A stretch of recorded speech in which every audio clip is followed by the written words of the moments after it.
Bem-vindo ao canal Escatológico. Bom, pessoal, é a primeira vez que eu recebi esse livro aqui, certo, dos Gideões, que é o Novo Testamento, e com os Salmos e Provérbios, né? Isso aqui me fascinou. Eu gostei muito da apresentação, que sempre me vem à mente, tá? Eu gostaria de ler para vocês. Olha só que coisa impressionante. A Bíblia contém a mente de Deus, a condição do homem, o caminho da salvação, a condenação dos pecadores e a felicidade dos cristãos. Suas doutrinas são santas, seus preceitos são justos, suas histórias verdadeiras e suas decisões imutáveis. Leia-a para ser sábio, creia nela para estar seguro e pratique-a para ser santo. Ela contém luz para dirigi-lo, alimento para sustentá-lo e consolo para animá-lo. É o mapa do viajante, o cajado do peregrino, a bússola do piloto, a espada do soldado e o guia do cristão. Por ela o paraíso é restaurado, os céus abertos e as portas do inferno descobertas. Cristo é o seu grande tema, nosso bem o seu intento, e a glória de Deus a sua finalidade. Deve encher a mente, governar o coração e guiar os pés. Leia lenta e frequentemente e em oração. É uma mina de riqueza, um paraíso de glória e um rio de prazer. É-lhe dada, isso aqui foi dado, né? Então, é-lhe dada em vida, será aberta no dia do julgamento e lembrada para sempre. Ela envolve a mais alta responsabilidade, recompensará o mais árduo labor e condenará a todos quantos menosprezam seu sagrado conteúdo. Então vejam só, né? Não devemos menosprezar a palavra. E quero fazer uma pequena meditação com vocês sobre o Salmo 23, né? Então, e vou contar a vocês uma história, né?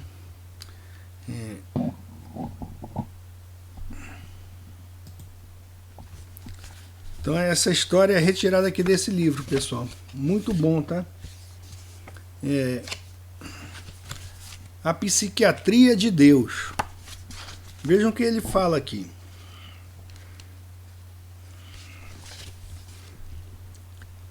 Recebi há algum tempo a visita de um homem que admiro muitíssimo, ele diz.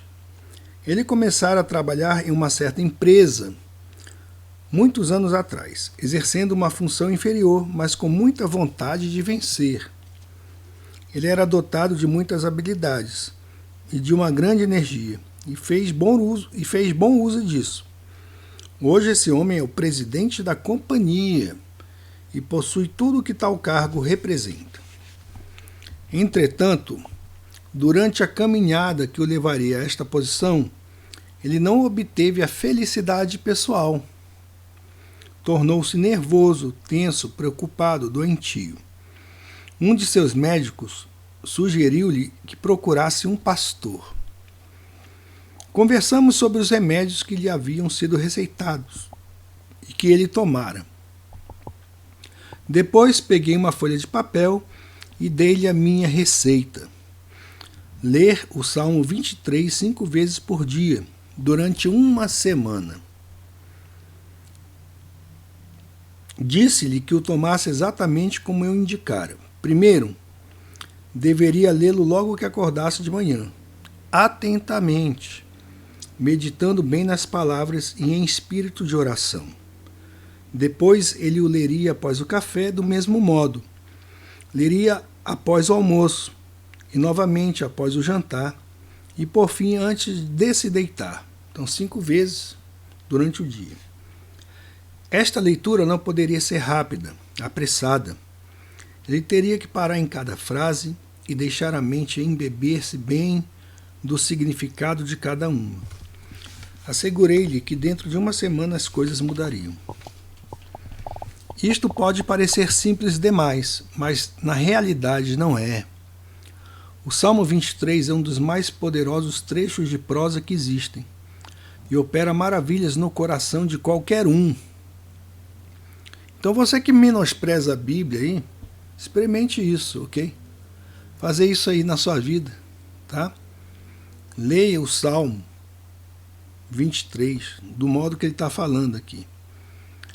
E ele diz que já indicou, né? Eu indiquei seu estudo para várias pessoas e todos os que o fizeram obtiveram bons resultados.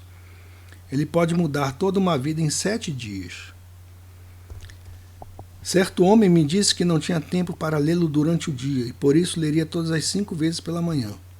Entretanto, se o médico lhe receitasse um remédio para ser tomado após as refeições, ou de tantas em tantas horas, nem ele nem ninguém, em são raciocínio, tomaria a dose toda de uma vez. Algumas pessoas me dizem que após 2 ou 3 dias de meditação, elas creem que já o conhecem bem e não o leem. E não o leem mais, é isso. Passam apenas a meditar nele durante o dia. Isto não resolve. Para se obter bons resultados, o estudo precisa ser feito do modo indicado. O filósofo Ralph Waldo Emerson disse: o homem é aquilo em que ele pensa constantemente.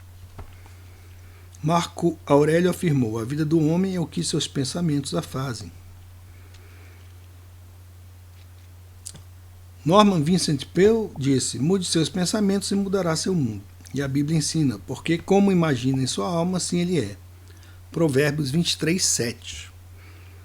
O Salmo 23 é uma fórmula pela qual podemos modelar nosso pensamento. A Bíblia fala, né?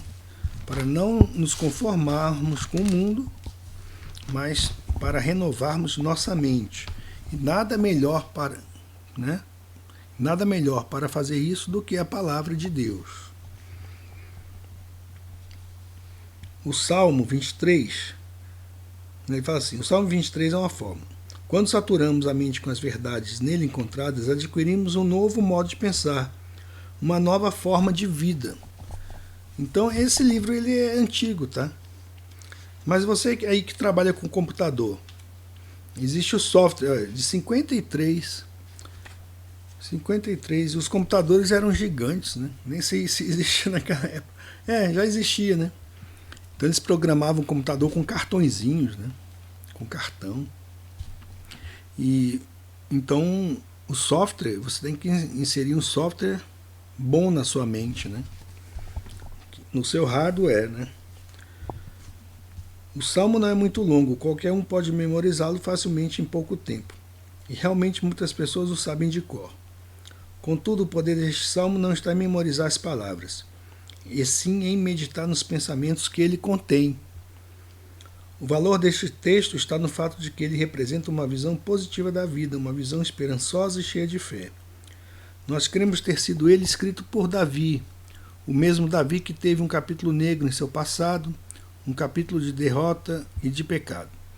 Entretanto, ele não perdeu tempo se lamentando ou remoendo o fato. Aqui o rei Davi está animado pelo mesmo espírito que levou o apóstolo Paulo a escrever: esquecendo-me das coisas que para trás ficam e avançando para as que estão adiante de mim, prossigo para o alvo. O mesmo espírito que dominava o Senhor quando disse: nem eu tampouco te condeno, vai e não peques mais. Leia-o do modo como indicado neste livro, ok? Dentro de 7 dias você terá um novo e valioso modo de pensar, que estará firmemente arraigado em sua mente, operará mudanças maravilhosas em sua linha de raciocínio e lhe dará uma nova vida. Então, o Salmo 23, né, começa assim: o Senhor é o meu pastor, nada me faltará. Deitar-me faz em verdes pastos, guia-me mansamente a águas tranquilas. Refrigera a minha alma. nesse calor, né? Mas Deus refrigera a alma, não apenas o corpo, né? Refrigera minha alma, guia-me pelas veredas da justiça por amor do seu nome. Ainda que eu andasse pelo vale da sombra da morte, não temeria mal algum, porque tu estás comigo. A tua vara e o teu cajado me consolam. Preparas uma mesa perante mim, na presença dos meus inimigos. Unges a minha cabeça com óleo, o meu cálice transborda. Certamente que a bondade e a misericórdia me seguirão todos os dias da minha vida, e habitarei na casa do Senhor por longos dias. Então ele vai comentando nesse livro cada versículo desse salmo, tá? Então, o primeiro, que é: o Senhor é o meu pastor, nada me faltará. Ele comenta assim: logo após a Segunda Grande Guerra, os exércitos aliados recolheram milhares de crianças desabrigadas e famintas e as levaram para alojamentos especiais. Ali essas crianças foram alimentadas e tratadas. Entretanto, à noite elas não conseguiam dormir bem. Pareciam sempre inquietas e temerosas. Por fim, um psicólogo descobriu a razão do problema e como solucioná-lo. Tratava-se de insegurança. Então eles decidiram que, quando as crianças fossem dormir, receberiam uma fatia de pão para segurarem. Aquele pedaço de pão não era para ser comido, deviam apenas segurá-lo. Se demonstrassem desejo de comê-lo, deveriam ganhar outra fatia de pão, mas aquela eles não poderiam comer. O pedaço de pão produziu resultados miraculosos. As crianças dormiam com a certeza subconsciente de que teriam algo para comer no dia seguinte. Isto lhes proporcionava um sono tranquilo e calmo. No Salmo 23, Davi fala da presença deste sentimento de segurança no coração da ovelha, quando diz: o Senhor é o meu pastor, nada me faltará. A ovelha sabe instintivamente que o pastor tem reservas para a sua alimentação do dia seguinte, pois se tem provisões para hoje, terá para o futuro também. Então ela se deita tranquilamente, tendo na mão, falando figuradamente, o seu pedaço de pão. Como vemos, este salmo não começa com uma petição, mas sim com uma declaração simples de um fato. O Senhor é o meu pastor, nada me faltará. Não precisamos suplicar bênçãos a Deus.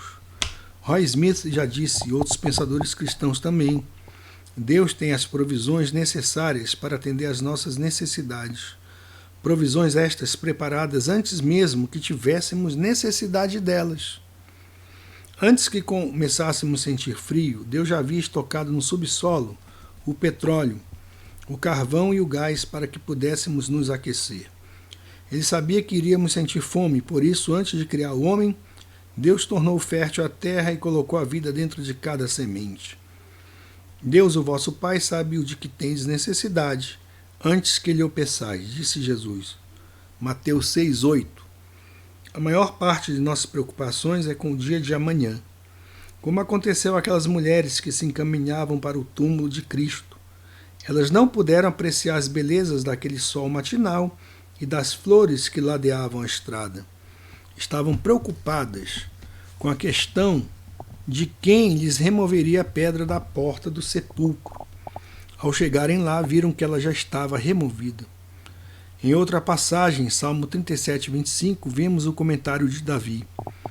Fui moço e já agora sou velho, porém jamais vi o justo desamparado, nem a sua descendência mendigar o pão.